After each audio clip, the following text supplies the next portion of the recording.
দূর থেকে এই গাছের দিকে তাকাতেই চোখে পড়ল এই সুন্দর জিনিসটি।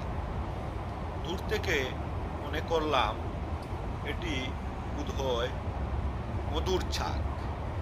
কাছে গেলাম, ভিডিও ধারণ করলাম, কিন্তু না, এটি মধুর ছাগ না, এটি অন্য কিছু হবে। খুব সুন্দরভাবে এই গাছের মধ্যে রয়েছে।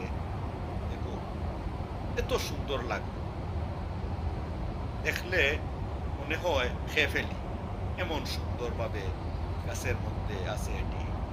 এই গাছটি একটি বড় গাছ, এই যে, আর এই গাছের মধ্যে এই সুন্দর জিনিসটি রয়েছে।